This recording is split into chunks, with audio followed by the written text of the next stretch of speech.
Good afternoon and welcome to our monthly Midwest and Great Plains Climate Drought Outlook for the 21st day of August 2014. We're pleased to have today Dr. Jeff Andreessen. He's the state climatologist from Michigan State University, and he'll be running through all of the various climate maps and charts and information across a good part of the central United States. And Jeff, it's all yours. Well, thanks very much, John, and good afternoon. As John mentioned, I'm with the Department of Geography at Michigan State University. And next, please, John.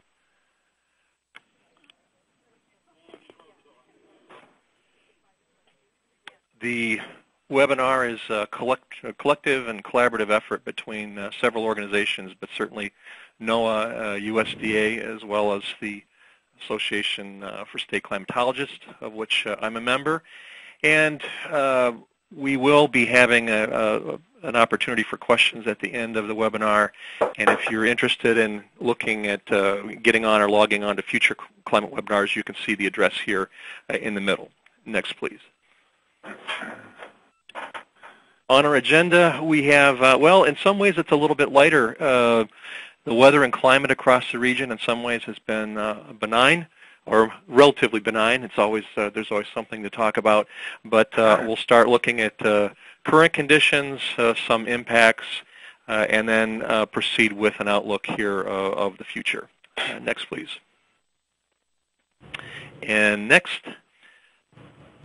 one of the major stories, I think, and one of the major themes here across the Midwest, and this certainly is worth mentioning, is regards temperature and our unseasonably cool weather across much of the Midwestern region here, not just for the growing season, but also going even further back all the way to the previous winter. I'm going to start with a couple of images here. One is the mean temperatures during the month of July, and then on the right is the departure from normal, and this is illustrated very well. Now, normally July for most locations in our region is climatologically the warmest month of the year, but you can see in many parts of the region, especially the central Corn Belt, we had mean temperatures or departures for the month more than 4 degrees Fahrenheit below normal, but almost all of the region during the month of July remain cooler than normal, and again, depending on region, this was a continuation of a longer-term trend and pattern that we've had for much of the calendar year. Next, please. It's noteworthy, I mentioned the departures of more than 4 degrees. If we look at rankings of temperatures back to 1895 by state here, you can see in the central region we have some pretty impressive numbers. At the top of the list, Indiana, and well, just outside our region to the south is Arkansas, where it was the coolest July on record. And again, that's not an easy thing to do. You can also see we have a couple of other states, Illinois, Missouri, Iowa, Ohio, up in the top 5. But for almost all of our region, we were much, much below where we should be or normal for this point in the year. And this is obviously there are going to be impacts to talk about resulting from this. Next, please.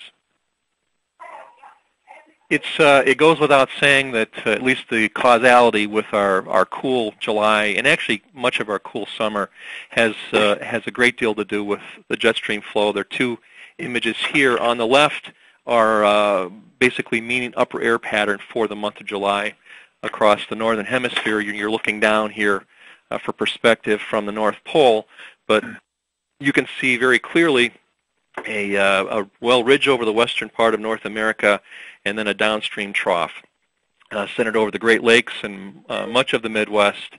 You can also see troughs over portions of central Russia and northeastern Russia, and then corresponding ridges too. And on the right-hand side, you can see very, very strong correlation or the correspondence with those upper air features here, looking at the average departures from temperature. This is global, but you can here look at the northern hemisphere and see clearly that there were only a couple places in the northern hemisphere globally that had cooler than normal temperatures. Actually, I believe the number that NOAA came up with was the fourth warmest July on record. But regionally here, we had cooler than normal temperatures, of course, across much of the Midwest. You can also see cooler than normal temperatures in portions of western Russia, and then far off northeastern Asia, northeastern Russia as well. And those correspond or correlate directly with those troughing features that you saw on the left. And if it is interesting to look at this, even though conditions are vastly different than they were several months ago, we had, of course, in this region one of the coldest winters on record. In some cases, it was coldest winter at least in 100 years. And the jet stream pattern, this upper air pattern that we have, there's some similarities. Of course, the jet stream has expanded much or quite a bit more than it is during the wintertime, during the summertime, but still upper air has played a major role in the temperatures here for the last several months and continues to do so up to the present time, although there are some changes taking place right now that we'll talk about later. Next, please. One final thing on a climatological note here, for portions of our region, and much of the region has been colder than normal all the way back to the preceding winter. But how cold? For some of the region, it's pretty noteworthy. This is a record for our series from Michigan. These are state averages. There would be similar numbers for other parts of the northern part of our region, but Michigan, I think, is representative. Back to 1895. So this is looking at a 9-month period, November through July each year, and taking the average temperature and comparing that versus, to a normal, and having it plotted here, as you can see.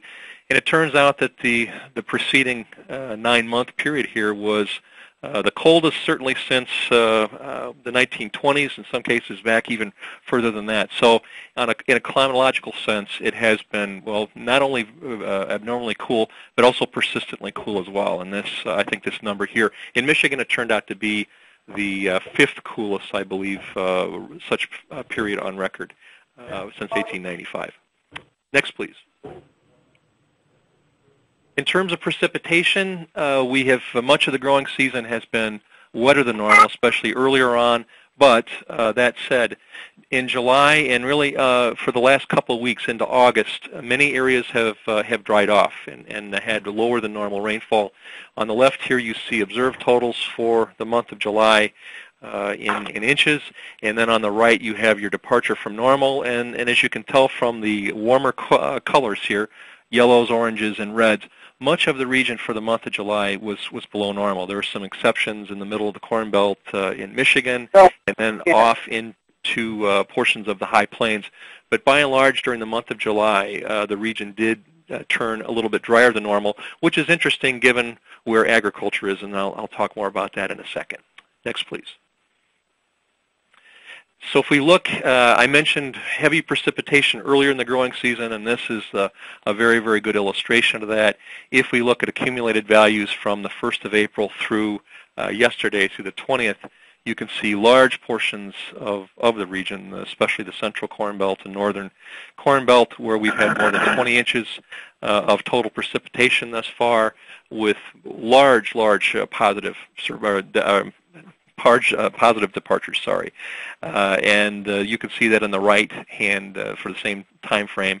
But lots of greens, blues, and even purples here. Some parts of the region still more than 10 inches ahead of normal. And so even though we typically see very, very, critical importance of July precipitation totals, even though in some spots they were below normal, they were probably made up for by heavier precipitation earlier, and then of course a lot of that was stored in the soil. But we still, in most of the region, we carry a very significant positive surplus in terms of precipitation for the growing season. Next, please.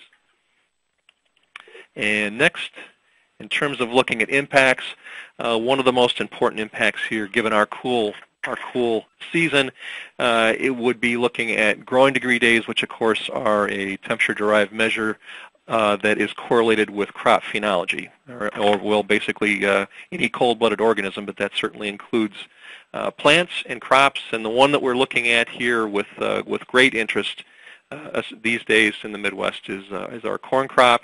And from this particular image taken from the Joint Ag Weather Facility in Washington, D.C., you can see that for parts of the Midwest region going back to the beginning of March, and that's a little misleading. We probably should start this a little bit later for the Midwest, but regardless, the patterns are the same. We have near normal accumulations, maybe even a little bit of a surplus in some central and far eastern and western areas of the domain, but as we go north, we tend to see deficits, and that's certainly true from Michigan westward to Minnesota and parts of the Dakotas as well, where our degree day totals are behind where they typically are this time of the year, and I say that also knowing that we're currently in usually the second warmest month of the year, but if we don't pick up the degree days during this time of the year, typically it's difficult to do so before the first killing freeze of the fall. So we usually, if we have deficits at this point of the year, we usually end up with deficits, and the same is true for surpluses as well. Next, please.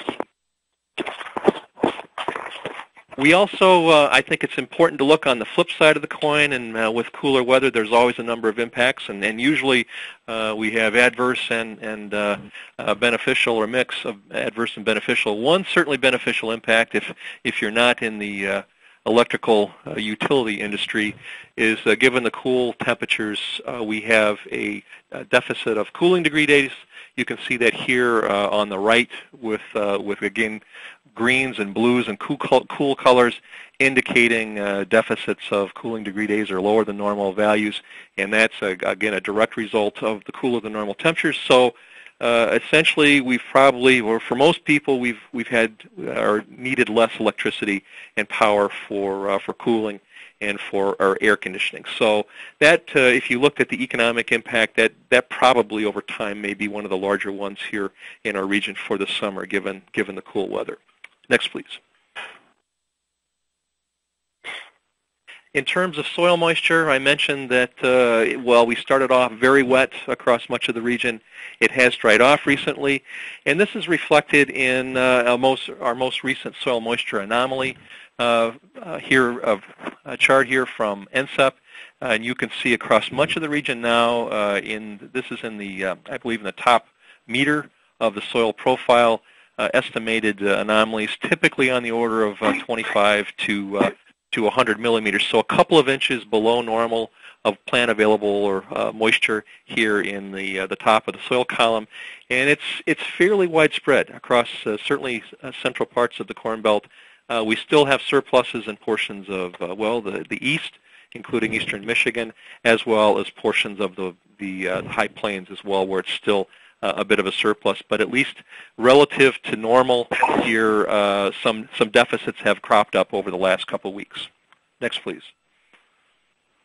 And relative, or where does that mean, or in the bigger picture here, you can see the latest version of the U.S. Drought Monitor from our colleagues in Lincoln.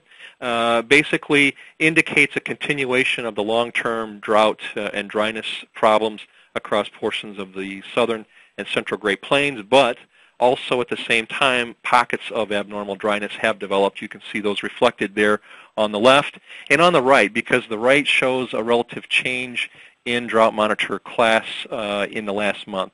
So it's essentially the difference between mid-July and mid-August, and you can see, at least in the southern part of the far southwestern corner of our region, you can see actually we've had some improvement of dryness and drought conditions, while little pockets of dryness have developed elsewhere, northeastern Iowa, parts of Indiana, parts of northern Wisconsin, and the Upper Peninsula of Michigan. You can see those have cropped up here over just the last couple of weeks. Next, please. And next, in terms of agriculture, if you looked only at those July numbers, especially with precipitation, you probably would, you might think that condition could be better, but the reality is, of course, and I think most people realize this, the crop condition and progress, certainly the condition here is very, very high across much of the Midwest, certainly through much of the Corn Belt itself. The format of this diagram might be a little bit different. This is a new format from the USDA NASS people, But on the top here, you can see this is condition with the last few years added for reference. But you can see 2014 at the top with over 70% of the corn crop here indicated in good or excellent condition. Just below that in the middle, you can see that that number has been increasing recently. That's the middle one. Very little of the overall crop, as you can see from that one, is in poor or very, very poor shape. Down at the bottom, we have our crop progress, and that is one issue, certainly one impact that we need to talk about. But in most of the Corn Belt, given the degree day accumulations that we saw earlier, at least in central and southern parts of the region, the crop is on schedule. But in northern parts of the region, again, as noted earlier, we are lagging behind. In Michigan, for example, we are now, in some cases, as much as 2 to 3 calendar weeks behind normal, where we typically are at this time of the year. And again, similar conditions as you go westward into Wisconsin, Minnesota, and into the Red River Valley. So some parts of our region, especially in the north, our crop progress is lagging behind where it typically is at this time of the year. Next, please. Soybeans, looking at the same format, the same type of chart for soybeans, very, very similar. 2014, again, is ahead of all the last 4 years in terms of actual condition. And that number, well, the fraction of the crop that's in good and excellent condition has also been increasing throughout the last several weeks. And phenology is similar to corn, but remember that soybean is also sensitive to changes in day length and has photoperiod sensitivity. So even though soybeans may be behind in some parts of the region, it's not as critical an issue because of day length changes can hasten the maturity of the crop later on, and that's usually what happens in years like we're currently in. Next, please. It's important to note, and there have been several surveys both through the USDA as well as private surveys, and most of those are suggesting a very, very high yield potential for most crops, certainly for our corn and soybean yields here this year. New records are forecast for both of them pretty much across the board, and probably all-time record production for both crops as well. I think the one link that's important here, and another, again, for many it's a reminder, but we tend to see more often than not, and in most cases, when we have cooler and wetter than normal conditions across the Corn Belt region especially, we tend to have higher than normal yields. If you note here in the figure on the right, this is looking at corn yields since 1960 up through the 2012 drought year. Many of the highest yields here are associated with cool, wet summers, and that's especially true in the I states in the middle of the Corn Belt, Iowa, Illinois, and Indiana. If you look at the statistics there, one, for example, just off the top of the head, for those 3 states collectively since 1991, cooler and wetter than normal summers have had corn yields have been over 10 bushels per acre higher than the average during the cool, wet years. Excuse me, Jeff. Let me try to mute that again, and then you'll have to do Okay. pound 6. Just a moment.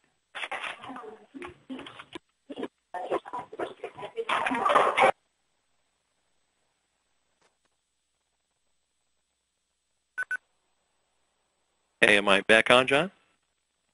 Yes, sir. Am I back? Okay, very good. Again, just a recap here. It's difficult to overemphasize how critical these types of seasons are with crop yields. And right now, at least in terms of potential, we have moved through sensitive reproductive stages, silking pollination for corn and early pod fill for soybeans. We've gone through those stages in most cases with ample moisture. So that's why we have such a large potential right now across many areas of the Midwest, and why the numbers and projections are so high. So that certainly is a major impact to talk about. Next, please. Well, and we just talked about this summarizing basically good or excellent conditions over most of the region.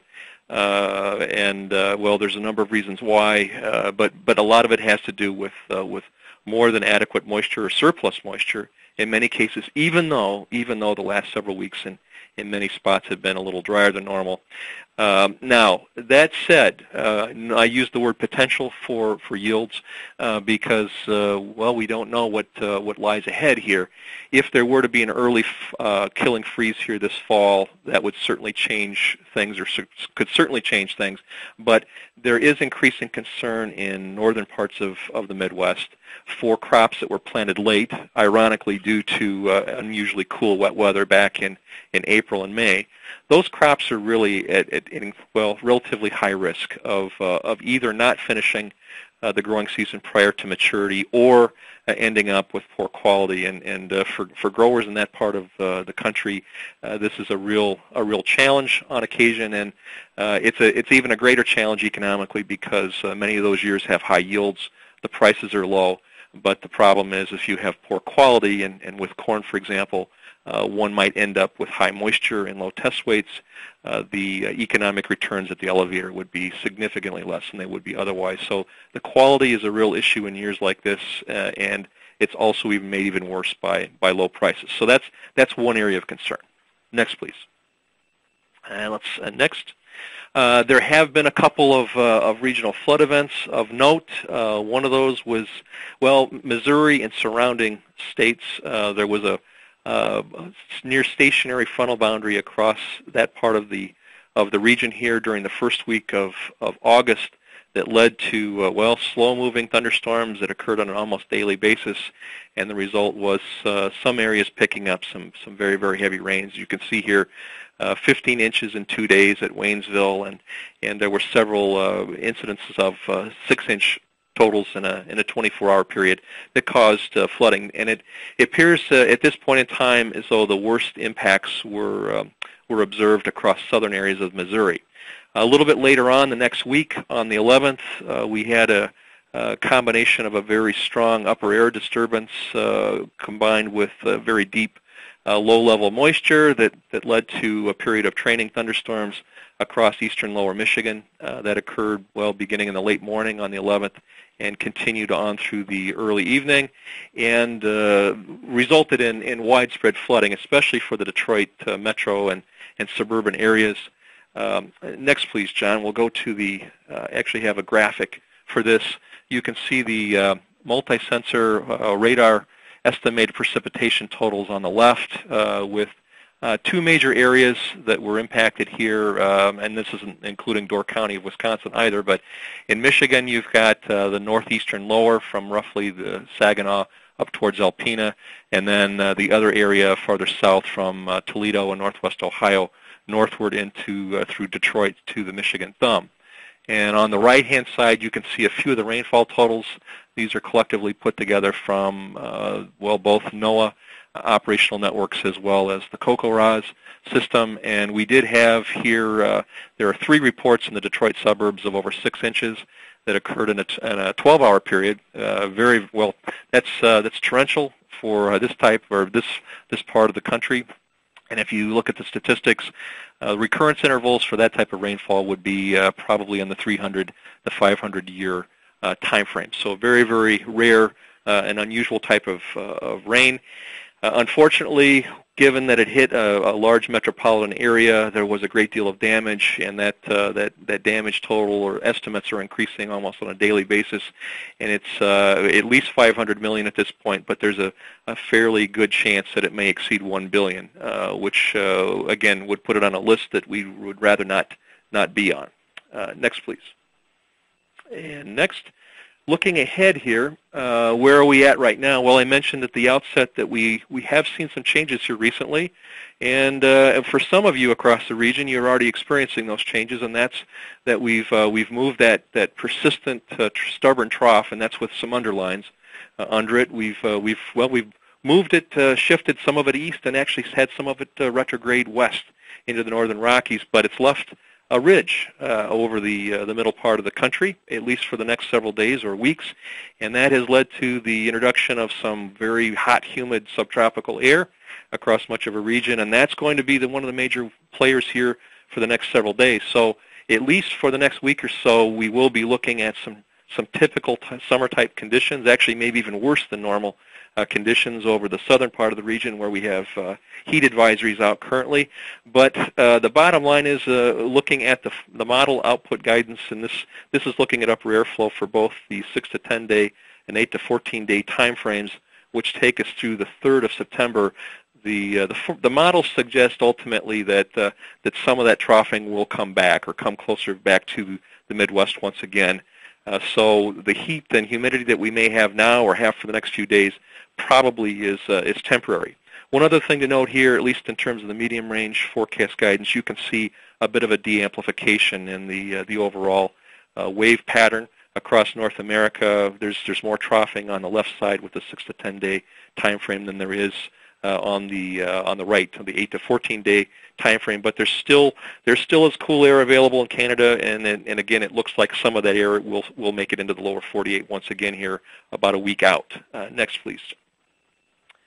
Looking at this is actually looking at the surface forecast from the Climate Prediction Center's 6 to 10 day outlook, and I'm not going to show you the 8 to 14 day because it's virtually identical to this one. But mean temperatures pattern is on the left, forecast pattern, and precipitation totals are on the right. And what you can see here again, thinking about that upper air pattern we just saw.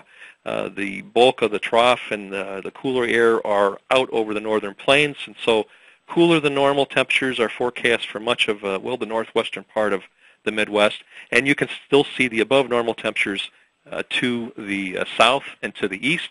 The other major thing of note here, though, really is precipitation, and with this type of a pattern, it does appear that the Gulf of Mexico will be wide open, and there will be frequent chances, and that's probably also an understatement, for precipitation, and our totals will end up above normal for that period. And again, this 8 to 14 day time frame through the 3rd of September, virtually almost identical to this one, with a little bit less confidence in some of the anomaly areas. Next, please. There are, looking at the forecast guidance, there are some potential tropical influences, I think, that are of interest and maybe worth mention. The model guidance for the first time a few days ago started to suggest the formation of a tropical disturbance in the Northwest Atlantic. And that's, of course, it's been very, very quiet out there much of the year.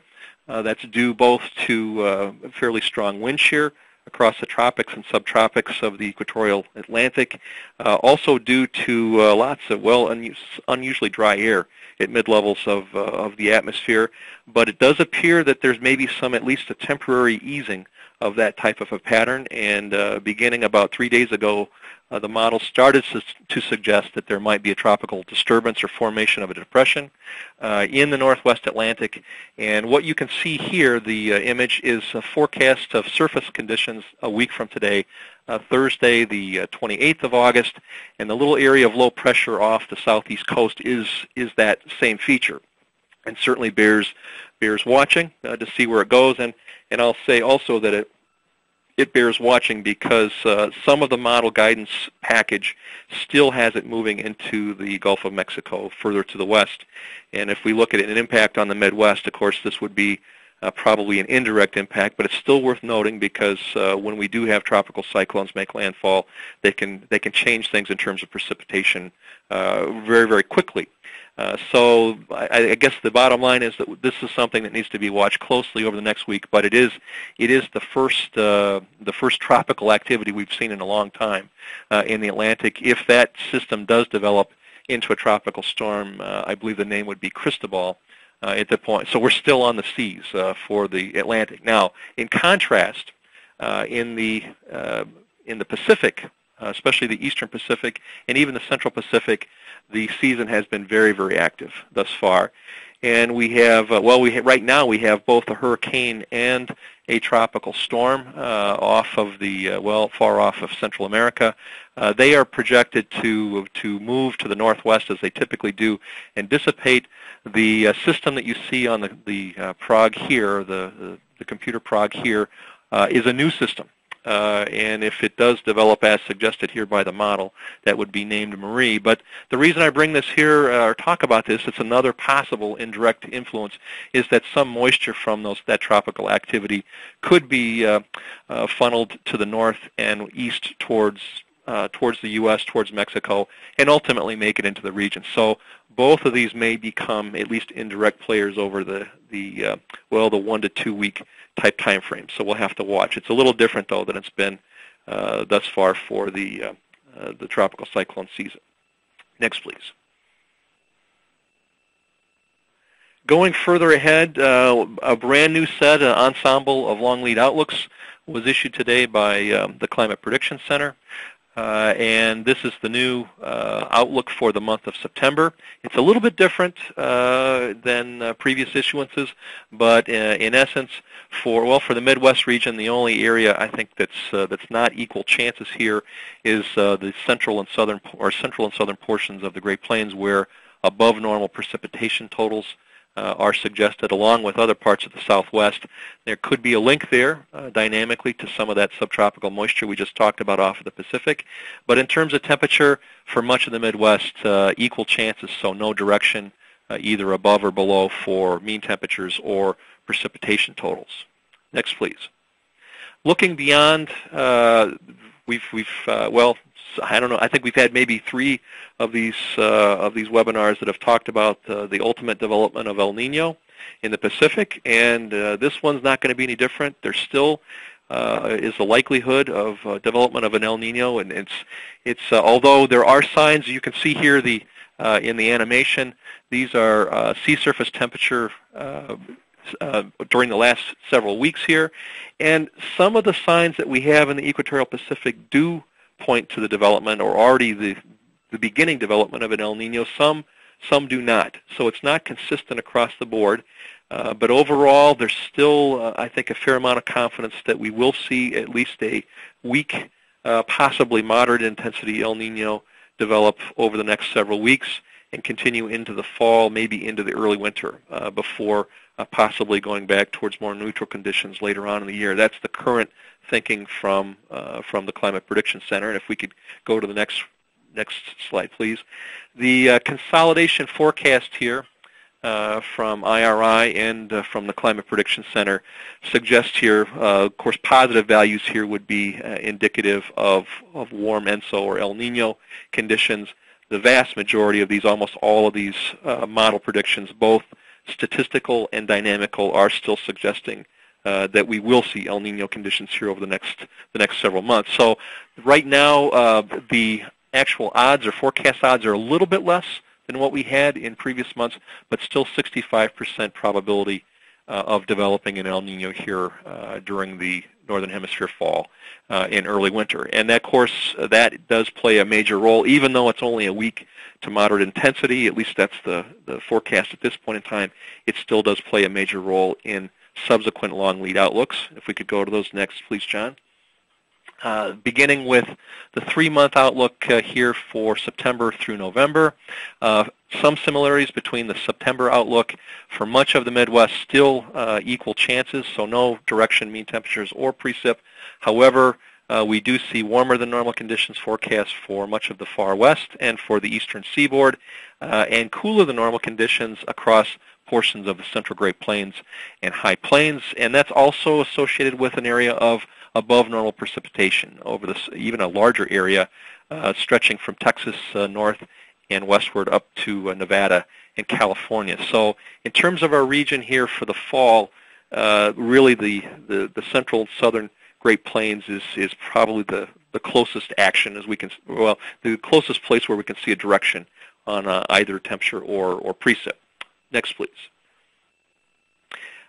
Moving ahead, another associated outlook here, if these forecasts do verify as expected here, the seasonal drought outlook here is calling for generally improvement across portions, well, the central and southern Great Plains, not surprisingly, but in some areas won't be enough to completely eliminate those conditions, but still improvement noted over many of those areas.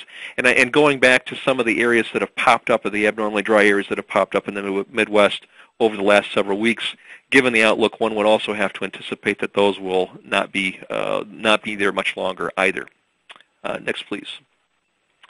I mentioned, I've said quite a bit about crop progress, but there is concern across northern parts of the region, and this chart is taken from a relatively new web-based application from the Useful to Usable project, the U2U project. You can see the URL down below. This is an interactive application. The user goes on and selects a location of interest, and then a crop maturity rating. How many days does it take to reach maturity for that variety, and what day was it planted? And what you come up with is a series of, it's quite a bit of information here actually. And this I ran a couple days ago for Saginaw County, Michigan, in central lower Michigan, and I assumed a planting date of the 15th of May, which there was some corn planted after that in the northern part of our region, 95 days to maturity. And what this basically says was based on the thermal requirements of this type of or variety, it would reach maturity if you follow the dashed line out to the end here to where it reaches the horizontal black line. It would reach maturity some point, maybe about the second or third week of October. Now that's based on the last 30 years, 1981 through 2010 as a comparison, and you have an envelope of where that sum of degree days has occurred during that time, and you can see it actually varies quite a bit. The other thing, a couple of other pieces of note here on this graph. One is that it also gives an indicator of when first killing freeze. And this is user defined. I use 28 degrees, which is probably a pretty good number to use for corn for the first killing freeze. You can see that typically happens at this location during the last week of October. And that's by the histogram on the far right in light blue. But you can also see that on average, if this particular corn came to maturity during early in the third week, that in maybe about 7 or 8 out of those 30 years, that first killing freeze has already occurred prior to that. And that's, of course, reason for concern. One last thing on this that's interesting, the application also allows one to choose another year of interest for comparison. And the one that's used most commonly across the upper Midwest is 1992. The so-called year without a summer, following the eruption of Mount Pinatubo. It was one of the coolest summers on record, and you can see that in purple here. And I guess the good news for growers is it's not quite as bad in many cases as it was during 1992. But there still is, again, given that we're now entering the third week of August, with significant deficits in degree days, there is reason for concern, at least in terms of quality as we get to the end of the season. Next, please. Looking ahead, I spent quite a bit of time on El Nino and our winter outlook here, specifically December through February, is associated with an El Nino type of event. No big surprises here.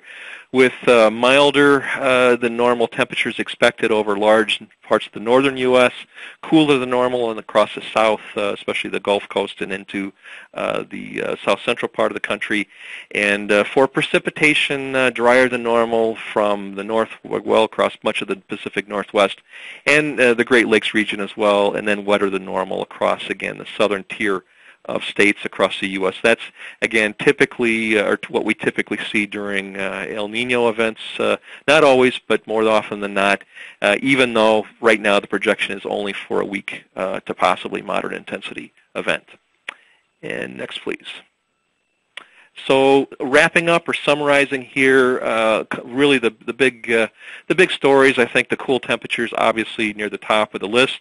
We've also saw a decrease in at least the rates of precipitation during the last several weeks, even with a little bit of drier than normal pockets developing over the Midwest recently. But given the outlook and given where we are right now, those probably are not long term. And overall, and in an agricultural sense, most crops across the region are in very, very good, if not excellent condition. Next, please. And our outlook, looking into the fall, even though we have seen some heat here recently, most of the outlook suggests that we will see a return of the upper air troughing at some point over the next 1 to 2 weeks with potentially more cooler than normal temperatures, and certainly above normal precipitation totals would also be likely with that. The new long lead outlook ensemble suggests not much direction over most of the Midwest during the fall, except for the southern and central Great Plains, where wetter, possibly a little cooler than normal conditions are anticipated. And then with still the likelihood of El Nino here over the next couple of months, the outlook does call for a milder, maybe a little drier than normal winter as we move later on into the end of the calendar year and beginning of 2015. Next, please. For more information, and you can always, there are a number of URLs here you can use to access some of what we've talked about, and some of actually where a lot of the information originates here. And next, please. I think that wraps it up, and I do have one more image to share, and this is an interesting one also. In the lower right-hand corner here, this isn't from the Midwest region, but it's pretty close. This is a remnant snow pile from the winter of 2013-2014 in Winnipeg, and it's, I think, a reflection of the summer that we've had thus far with the very, very cool temperatures. And it was noted here that this pile was still over 8 meters high, and that the operators have never seen one this large at this time of the year. And of course, it's a result of all the snow that was moved during the horrible winter last year, but it's still there. It's covered with a lot of dirt and other debris and so forth right now. But the people that are responsible for this, who are now nervous about the upcoming winter, have decided they have to take matters into their own hands and use heavy equipment to try to break it up so it would melt faster. But again, I think it's just another illustration of well, the cool temperatures that have been around for a long time. And with that, I'll finish up here, turn it back to John, and open it up for some questions. Thanks. Thank you, Jeff. And I will now take everybody off mute and then just go ahead and ask your questions. One moment.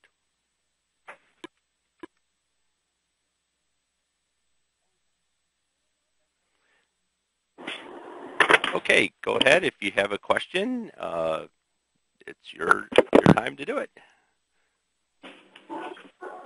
Hi, this is Todd Epp at Northern Plains News. I came into the seminar late. Who was the gentleman who was talking in his organization? My name is Jeff Andresen, and it's Andresen, and I'm with Michigan State University in East Lansing. And you're a climatologist, or? Yes, I'm the state climatologist for Michigan. Oh, okay.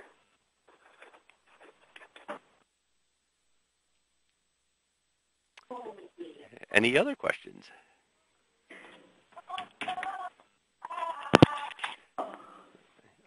So, yeah, this is Todd in Sioux Falls. Just to summarize, so you're basically saying for like South Dakota, crops are in good shape. The northern part of our region is going to be, may have some problems with the season length, and we may have a milder than usual winter. Is that accurate? Yes, and I think for many growers that the crops in South Dakota probably will reach maturity, the ones that were planted later, the ones at most risk. But what probably will be an issue is quality. It's going to cost more than normal to dry the crop this year. That's almost a given, and in some cases the test weights may be low. So when the grower goes to try to sell that grain, that will be reflected in the price, unfortunately, and it'll be a lot lower than they would get typically. Oh, okay, thanks. Mm-hmm.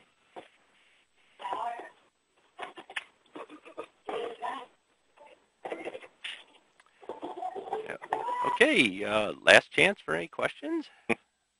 Hi, I have a question. This is Benjamin Diamond. I was wondering about the Growing Degree Day tool. Yes. If we could go back to that slide. I was wondering how the growing degree days were interpreted. For example, what 2,000 growing degree days would be interpreted as. There is a, well, it's a good question, because if you look at the actual, what these varieties actually require, most of them have a rating of a number of these degree day accumulated from planting through physiological maturity. And so the seed companies test them and know what those values are, and so they give the grower some type of an idea of how long a season is needed. And what's done here to make it a little bit easier is that empirically we have used an algorithm that converts those numbers, which the seed companies have, over to these relative maturity days. And that's many times when if you go to buy seed, the dealer will say, well, this is a 100-day variety, or this is a 105, or this is a 92-day variety. And it's done for simplicity for the grower. So what we've done here is really, in the simplest sense, is we've statistically converted back to those numbers, because the numbers are actually what matters. And the numbers are what's based on air temperature over time. So each day we have an accumulation of these units, and it starts at planting and it goes all the way through maturity.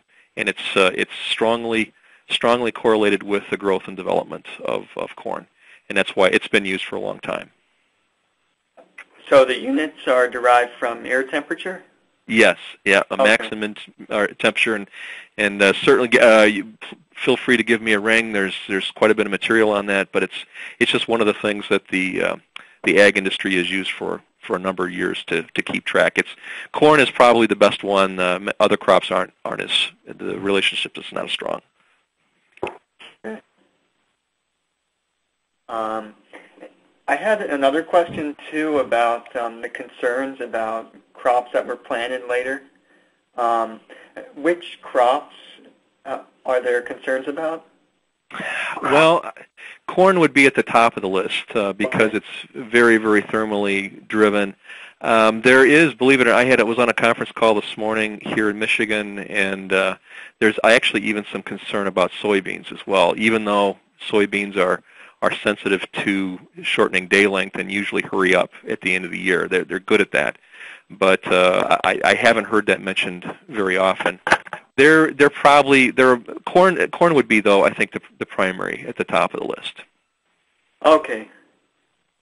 And these would be in the northernmost states like Michigan? Yes, right. Even though we won't, even in the central corn belt in Iowa and Illinois, those crops almost shouldn't have any problem reaching maturity. They may, though, have a bit more moisture than they do given the cool year we have. And so ultimately, again, it's an economic game for the grower. How much does he or she have to pay for drying to get down to sell the grade, or to get down to grade? And so even though they had very high yields, they might get a little bit less per bushel because the grain it hasn't had a chance to dry down as it does sometimes in some years. Okay. Other questions?